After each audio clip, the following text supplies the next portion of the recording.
Today I'm going to teach a chapter called Debenture. In 12th grade, Debenture is considered to be one of the most easiest chapter. We can learn that in probably 10 to 15 minutes. The basic of this chapter comes from the chapter equity, but equity is considered to be the toughest chapter. So why it is called easy? Because you just take the initial four entries of equity in this chapter called debenture. There is no call in areas, there is no forfeiture. You just collect the money. That's it. So let us look into the PPT slide so that you understand every segment of this chapter. In the first slide, we will understand how to do the journal entries when we issue debenture. The extreme left states that debenture has been issued as lump sum, and in the center you will see that the amount of debenture is collected in installment. Now what is lump sum and installment? Lump sum is basically at one go you collect the entire 10 rupees of debenture value. That means there is no application, there is no allotment, there is no first call, second call. You simply tell that the value of debenture is 10 rupees. So somebody is interested to collect 1000 debenture, purchase 1000 debenture, he will give you 1000 into 10. So debenture can be issued at par, at premium, or at discount.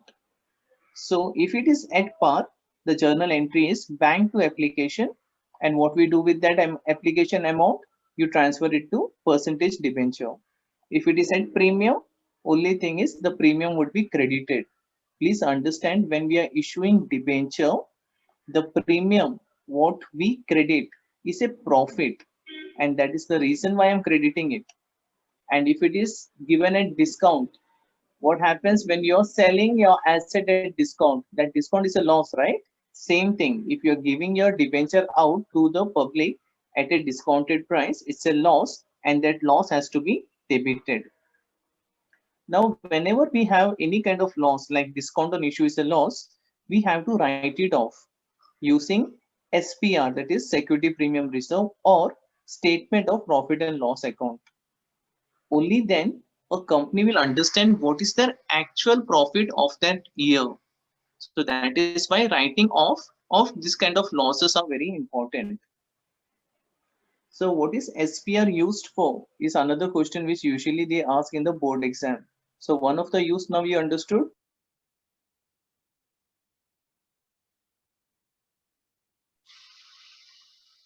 To write off any kind of discount on issue of debenture.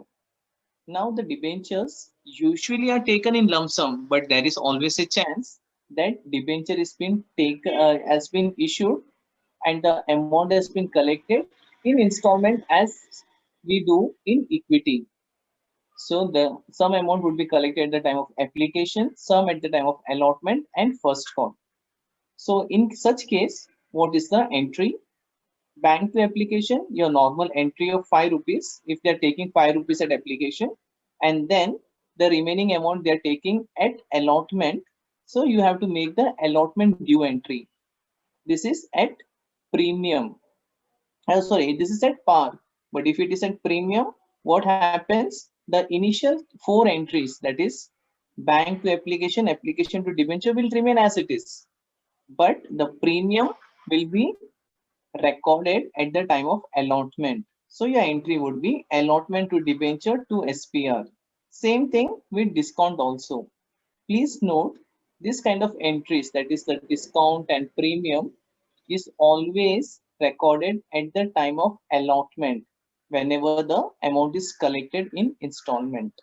So these are the two things, two simple things of journal, simple journal entries which I wanted to teach using this slide. Now, there is a very rare chance that there is a oversubscription in debenture. In such case, what happens?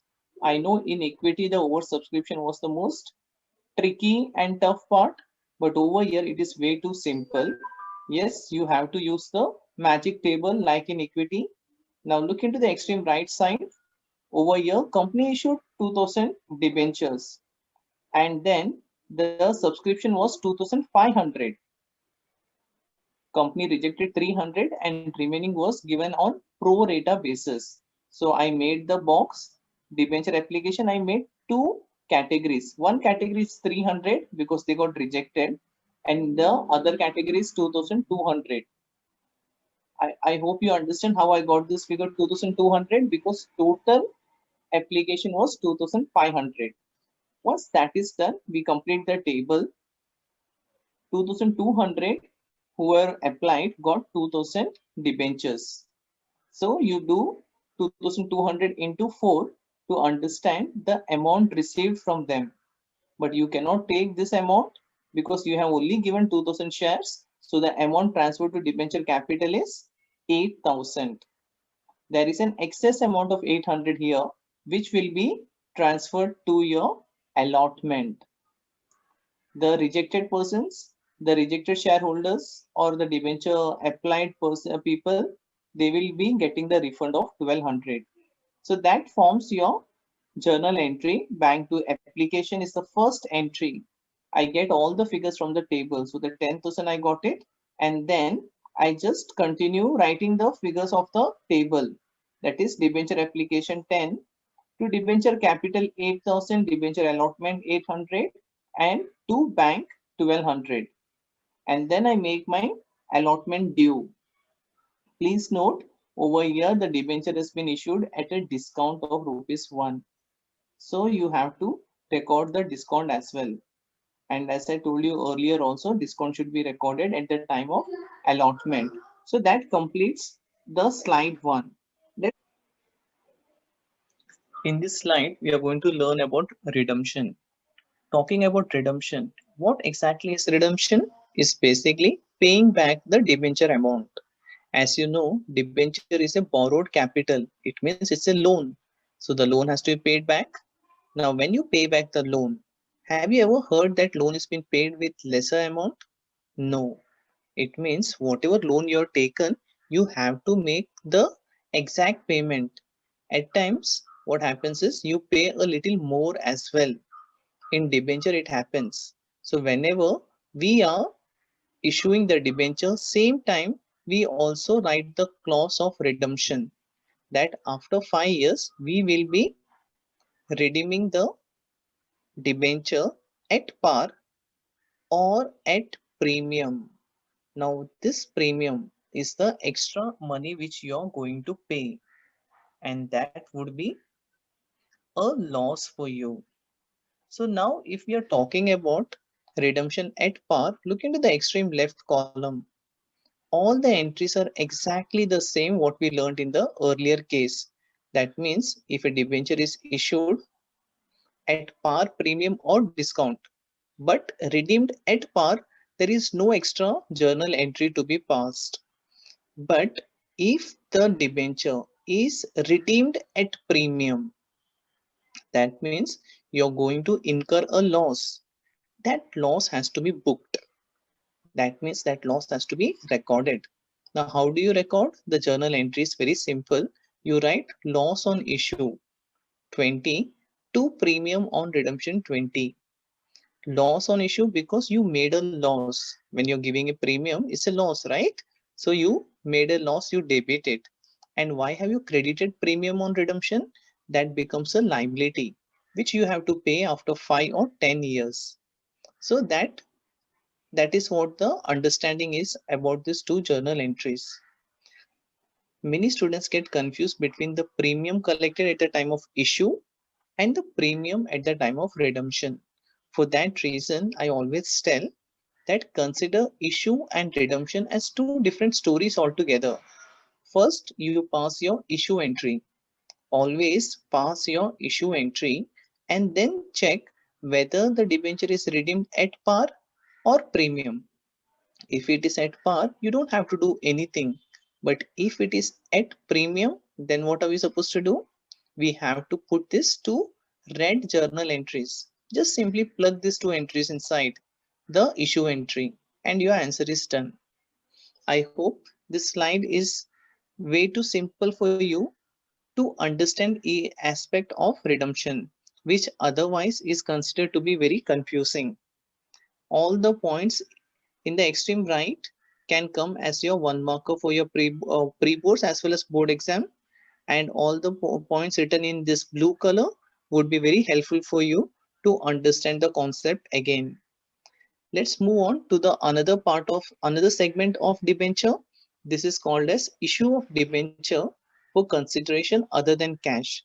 This is exactly the same what we had or what we did in equity. A person is buying a business and giving not cash but equity or debenture. Now, how do we do that?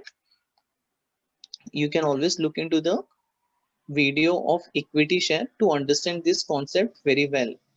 Still, I'm taking you through in a as a summary for this one. Over here, what has happened is you purchase the asset, so you debit it, liability, credit it, 2x, that is the purchase consideration, you write it. Once you complete this part, you will understand whether the business has been purchased at a higher price or a lower price. Higher price, that means it is goodwill. You have paid more money for the reputation of that business. Lower price, at times the person is desperate to sell the business and you have that bargaining power. So you bargain and get it at a cheaper price. That is your capital reserve, what we call it as capital gain. Now, once you understand 40,000 has to be paid, you have to see how the payment is being done. In the textbook, they have mentioned the formula as number of debenture issued is equal to amount paid, not amount paid, they have written purchase consideration upon issue value of debenture to understand how many debentures have been issued. But we have to see this part, that is the payment completely paid through debenture or something is paid in cash or bills payable. There can be different options.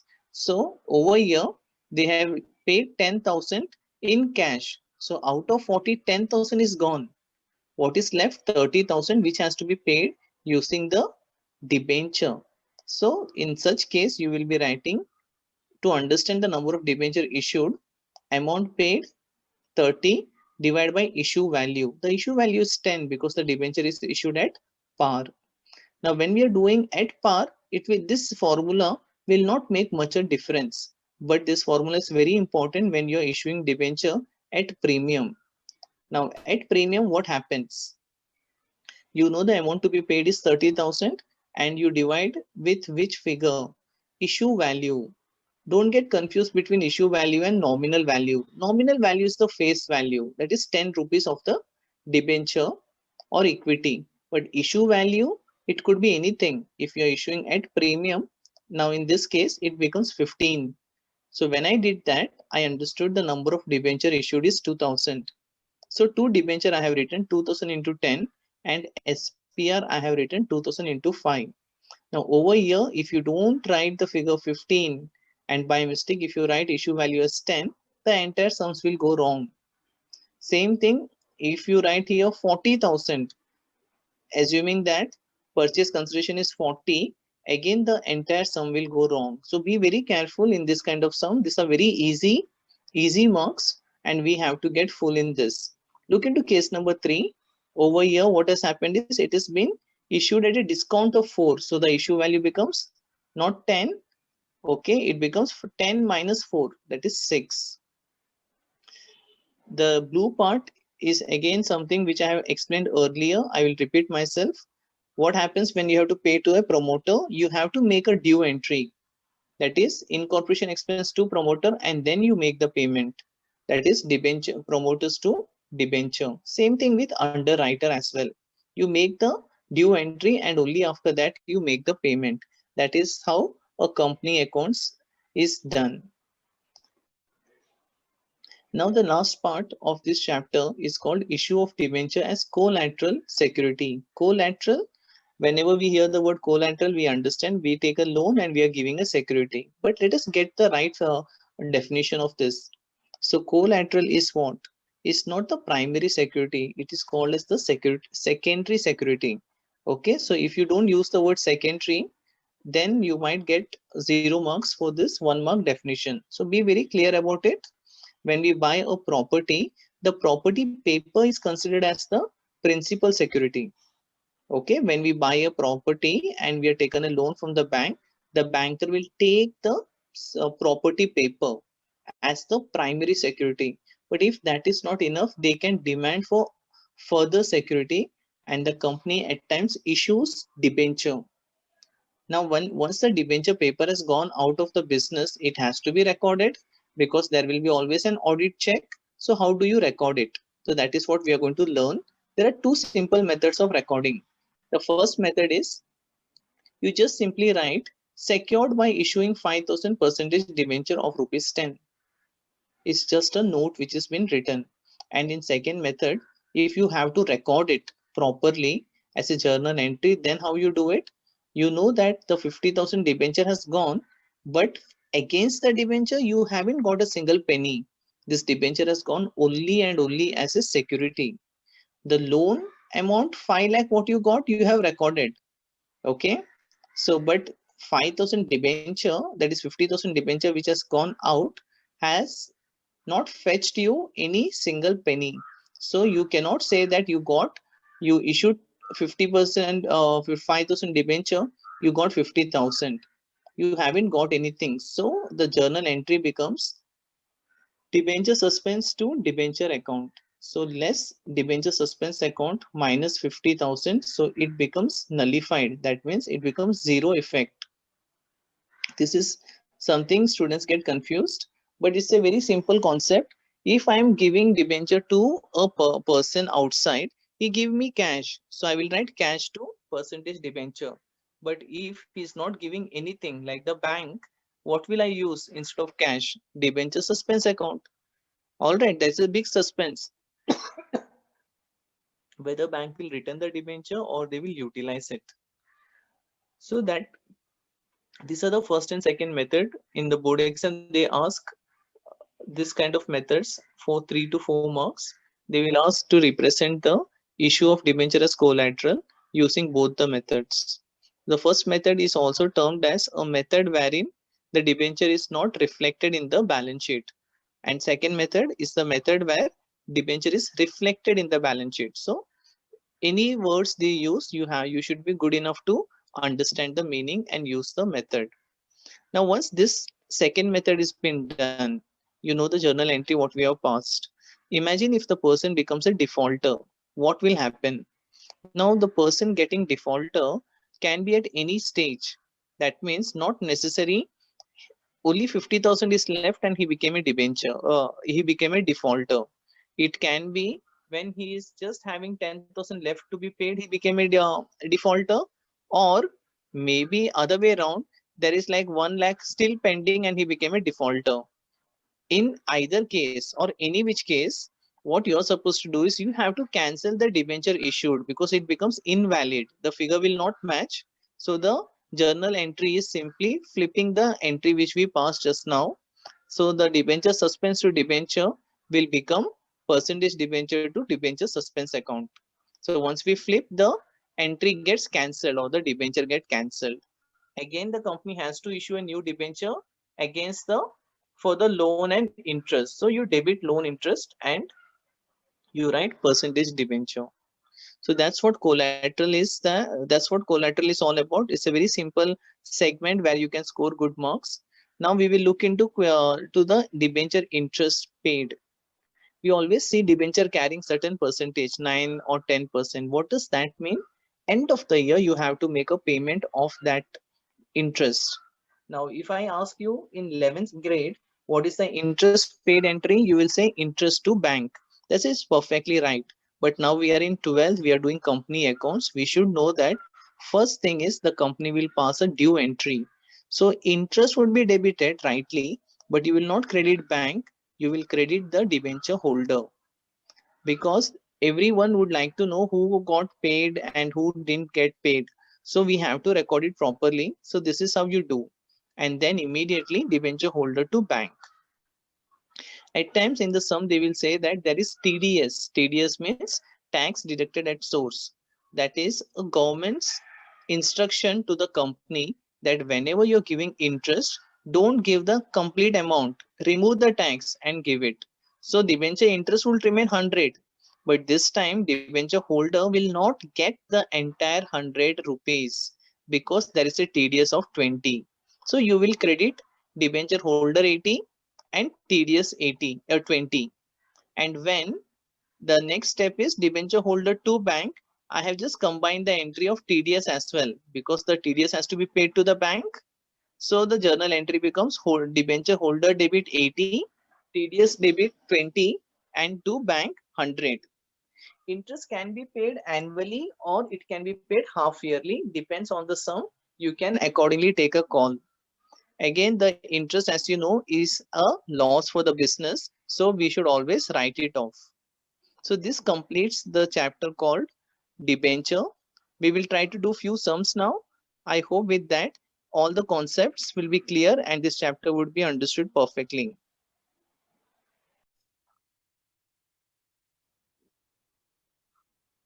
Let us look into few sums so that you will understand how to record the things.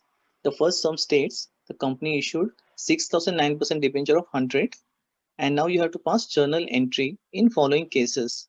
As I mentioned, always consider issue and the redemption as two different stories. So what I will do, I will pass an entry related to the issue, and then also I'll keep an eye that redemption is at premium so that I will leave a line and I will not make the answer messy.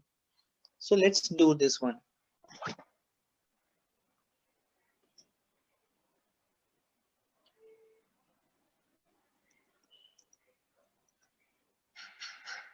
Bank account debit. What is the amount of money you're going to get? 6,000 into, now 100 rupees is the debenture value. You're issuing at 5% discount.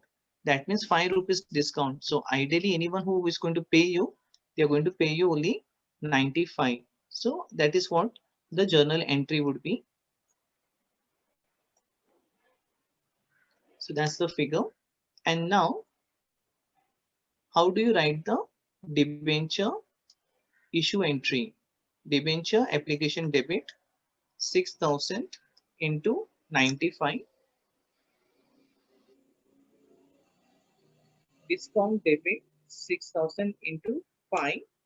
I have left one line because I know that it is redeemed at premium. To debenture, 2% debenture, that is 9% debenture, 6,000 into 100. So what I have done is I have passed the issue entry. Now I am looking into the redemption part. Redeemed at 10% premium, that is 100 rupees is the value. If I say 10%, that means 10 rupees.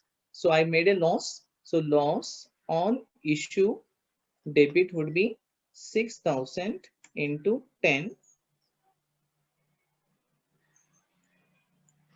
to premium on redemption 6,000 into 10. So this is a 4-mark sum. You have got already 4 marks with these entries. I hope these entries are very clear. So this completes our first one. The B part, I would like you to do it by yourself. Let's look into the second sum now. What are they saying? 10,000 debenture has been issued on 1st April. Interest payable is on 30th September and 31st of March. There is a TDS applied, that is 10%. Now, how do we calculate the interest? They are saying it's a 10% interest. That means 10 rupees straight away. 100 is the value of debenture, right? So 10% means 10 rupees is what the interest you are going to get yearly. So 10,000 into 10 gives me a figure of 1 lakh rupees. Now, how am I giving this 1 lakh? Am I paying it at one go? That is end of the year? No, we are paying it in 2 installment. So debenture interest would be not 1 lakh now, it would be 50,000 because we are only paying half now. That is fine. The date should be written somewhere, okay? To debenture holder, I will write 50,000 if there was no TDS. But since they have said there is a TDS of 10%, what is 10% of 50,000? 5,000. So the amount which I will give to this person would only be 45,000 to TDS 5,000. This is our due entry, and then when we are making payment, we have to simply write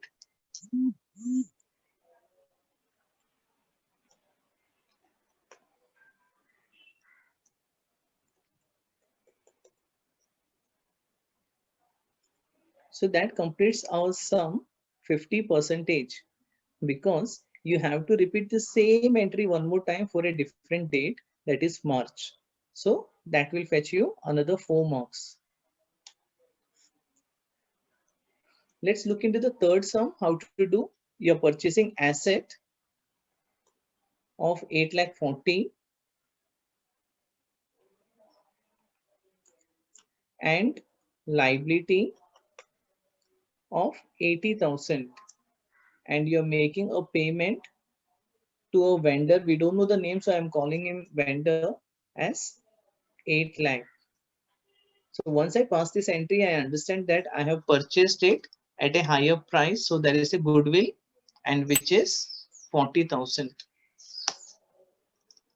Now let's make the payment to the vendor. How are we planning to pay? Amount paid as below. Okay, this is where the amount figure is. They are paying at premium. There are two cases. They are paying at premium. So first thing is we have to understand the number of debenture we are planning to issue. So number of debenture issued is equal to amount to be paid. That is, what is the amount we are supposed to pay? 800 divided by issue value. 25% is the premium, so the issue value is 125. So this will help us to understand the amount of debenture we have to issue. So we have to quickly calculate 8 lakh divided by 125 is 6,400 debenture is what we are going to issue. So what's the journal entry now?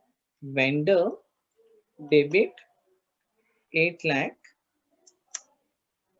to debenture, that is 6,400 into 100 to SPR 6,400 into 25.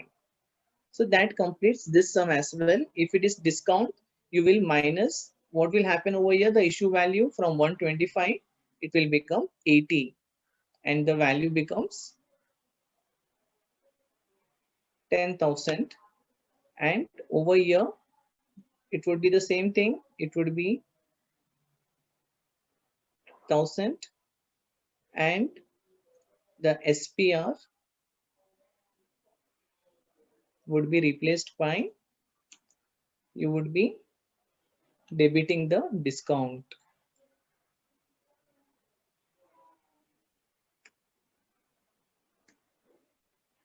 So we understood both the things, at premium as well as at discount. Now the last thing is collateral. Collateral again is one of the most easiest segment of this chapter. Case number part A, they are asking you to define collateral. So please don't forget to use the word secondary security. Case B, the company secures a loan. They are issuing debenture. They want you to record it in both the methods. Method 1, just a simple note. Method 2, you will write debenture minus debenture suspense account. Talking about the C part, what happens now? The loan, there has been a lapse in the payment of loan. So first thing is you cancel the debenture. So to cancel it, I will write percentage debenture debit to debenture suspense. Okay, this is a case 3 C I'm talking about. So that is one thing you will do, and then immediately you have to issue the debenture for the loan and interest. So loan and interest debit 3 lakh to percentage debenture. So this is what the journal entries are. So we learned all the segments of debenture today. I hope this video has been quite helpful for you. to understand the entire chapter. If you have any difficulty, please WhatsApp me or email me. With this note, I end up this video. Thank you.